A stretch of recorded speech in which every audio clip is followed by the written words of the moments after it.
Despite what Apple would have you believe, Ecclesiastes 1:9 reminds me that there is nothing new under the sun. Hi, my name's Lance. Welcome back to Ultimate Postman, and on June 5th, Apple dedicated about 40 minutes of their presentation to a new revolutionary product. Introducing Apple Vision Pro.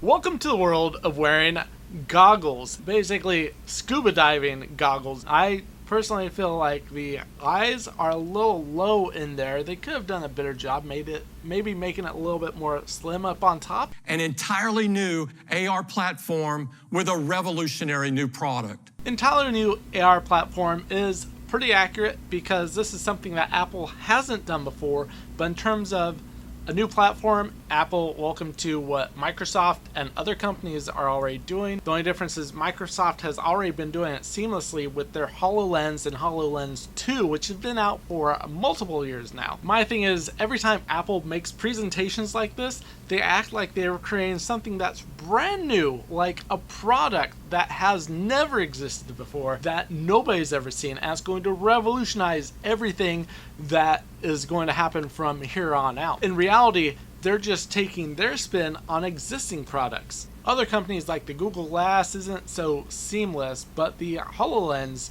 has been doing it. So in the same way that Mac introduced us to personal computing and iPhone introduced us to mobile computing, I wouldn't necessarily say that these are true statements because in the mid-70s to early 80s, a lot of companies were putting out computers. There were actually 3 really successful brands in the late 70s that were all racing to be the first successful personal computer. I'm talking about Commodore, Apple, and Tandy. I personally wasn't introduced to personal computers until the late 80s, early 90s with my IBM PC2. I think I had an Intel 286. And of course, they're saying iPhone introduced us to mobile computing. That also isn't true. We had Blackberries, we had other stuff like Palms beforehand. We have handspring visor. We had HP coming out with PDAs. Yes, that's right, PDAs. Now what Apple actually did was they combined a PDA and a cell phone, put together, and we got the iPhone. And that was actually a big step, but it wasn't the only thing. And a lot of people still didn't get an iPhone. They went with different brands like HTC, for instance. Apple Vision Pro will introduce us to spatial computing. Now they're saying that Apple Vision Pro will introduce us to spatial computing. That's kind of a lie because, like I said, Microsoft has actually had the HoloLens for about 7 years now, and the HoloLens 2 came out in 2019. Now, in terms of what it is, the HoloLens is an augmented reality. You're wearing it on your face, you're seeing through it, you're seeing your actual space that you're in, and you can set up everything and use it. Like you can play Minecraft, build and look at designs and diagrams into it. Now, I get what the Vision's trying to do. It's trying to combine augmented reality with virtual reality and mix the two. Vision Pro is a new kind of computer that augments reality by seamlessly blending the real world with the digital world. It's the first Apple product you look through and not at. You can see, hear, and interact with digital content just like it's in your physical space. So in a way, yes, it is introducing us to spatial computing, but in a little different way than we're used to. Apple Vision Pro allows us the freedom to imagine an experience unlike anything we've created before. You're correct. Like anything that you've created before, Apple, but not like anything anybody else has created. Of course, we have the Oculus, we have the HoloLens, like I've mentioned, we have the HTC Vive, we have the Samsung Gear, Sony PlayStation VR. There's a lot of different VRs that have already been out. Not like something anybody else has created, but definitely Apple, yes, something you have created. And with Vision Pro, apps and experiences can do something else remarkable. They can grow beyond the dimensions of your physical room with environments.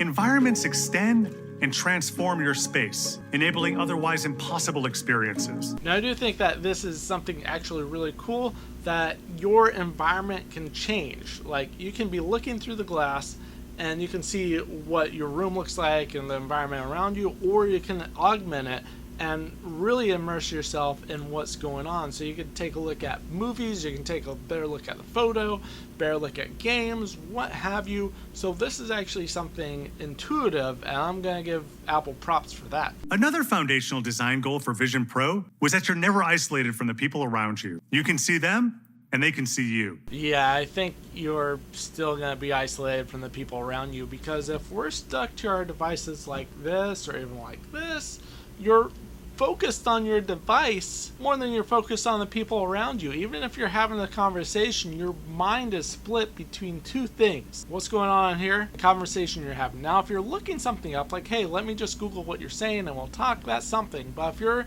like scrolling through Instagram or on Facebook, you're not really interacting with the people around you. You're more immersed with your technology than the people in your room. I don't think that is a plus on this. Plus, if you take a look at the eyes, there's something really funky here. This is how it looks when using apps.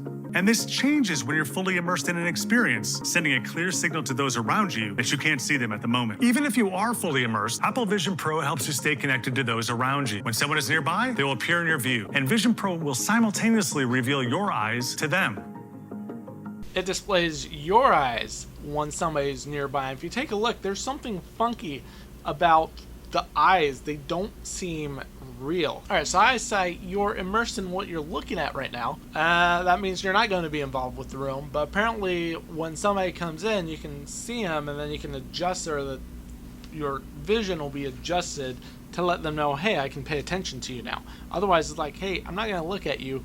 And this could be very challenging. This could actually turn into a safety issue, I could see. Like somebody's they're playing Pokemon Go, they're using this, and they're going to walk off the cliff.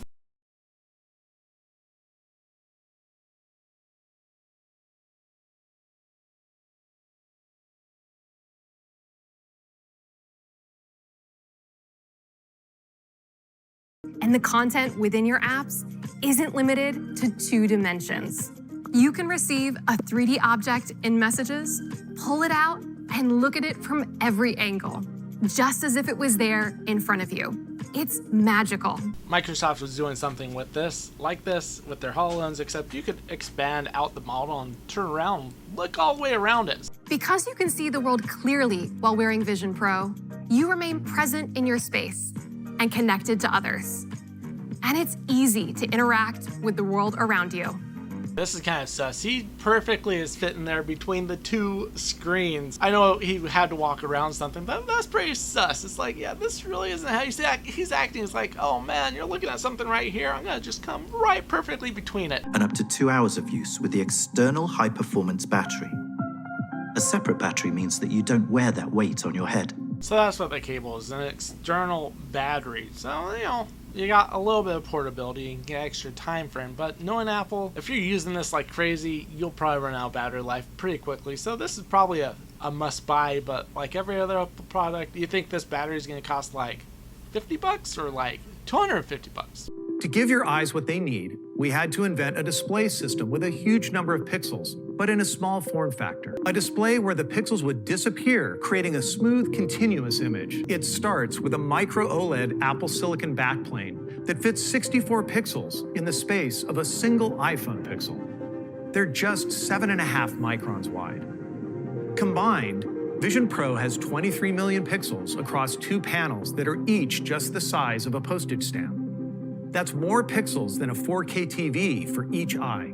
So the technology is pretty interesting. You have a lens that's right up against your eye with very small pixels in there. You can do pretty high definition in the screen, but who else here feels like that might be a little unsafe for your eyes? Like I can get, if you get close to a TV or close to a viewing monitor of some sort, over time that could hurt your eyes. If you're wearing this on your head all the time, I feel sorry for your vision. But this is also what allows your eyes to be shown on the outside too, which another part of this thing, how it's going to create a 3D model of your face to show other people when you're doing FaceTime. For digital communication like FaceTime, Vision Pro goes beyond conveying just your eyes and creates an authentic representation of you. This was one of the most difficult challenges we faced in building Apple Vision Pro. There's no video conferencing camera looking at you. And even if there were, you're wearing something over your eyes. Using our most advanced machine learning techniques, we created a novel solution. After a quick enrollment process using the front sensors on Vision Pro, the system uses an advanced encoder-decoder neural network to create your digital persona. persona. This network was trained on a diverse group of thousands of individuals. It delivers a natural representation which dynamically matches your facial and hand movement. With your persona, you can communicate with over 1 billion FaceTime-capable devices.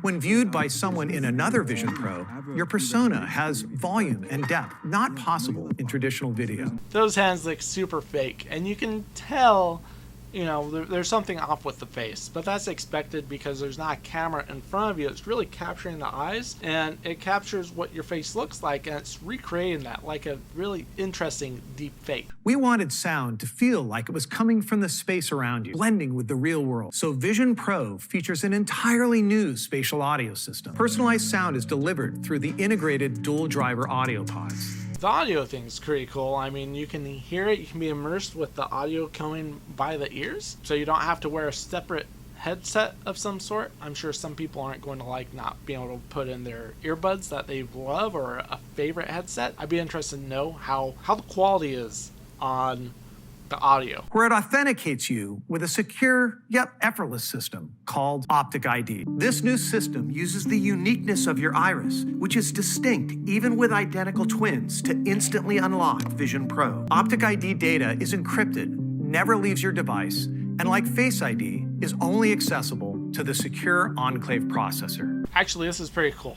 because it allows you to secure your device using your eyes. It's just like the security they built into the iPhone X where it scanned your face, and they've improved on that over the time, just like how Samsung's done a very similar thing with their products. This is pretty cool. So it means that your eye is more of a security code. Obviously, I'm wondering if when you put it on, if it's not you using them, somebody else is using your headset, if they'll be able to punch in the key. One of the big things I don't like about Apple stuff is, let's say you have to give it to somebody to repair. If it uses a digital signal, like a digital thumbprint of some sort that's not a punch code, you can't exactly cut somebody's eye out, just like you can't cut somebody's finger off to get into their MacBook when you're repairing it.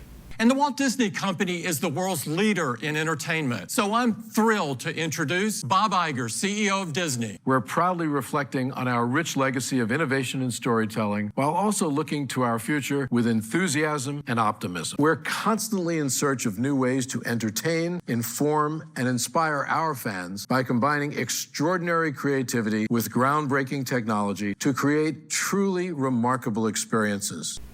Apple's teaming up with Disney. What do you say? Disney's like one of the biggest companies in the world. It makes sense that Apple, being one of the biggest tech companies in the world, would team up with them. All right, cool. You get to see Disney Plus in front of your face. Like, in front of your face. Apple Vision Pro starts at $34.99. It will be available early next year on Apple.com and at Apple retail stores in the US, with more countries coming later next year. The Vision Pro starts at $34.99, which is pretty much what the HoloLens 2 starts at. The nice thing about the HoloLens 2 is you can flip it up when you don't want staring it in your face, and there's actually more room around it, so you're really looking out through glass on the HoloLens versus looking through a monitor that's strapped to your face on the Vision. What do you guys think about this? Did you watch it? Did you watch their entire presentation? They generally do like 2-hour presentations once or twice a year. Would you buy the Vision Pro? Would you buy the HoloLens? Where's your money going to? Or are you just like me, you're fine using your phone and using your watch? Let me know in the comments below. This has been Lance, the Ultimate Postman. Thanks for stopping on by. Remember to like, comment, and if you subscribe, you'd be ultimate. Catch you next time.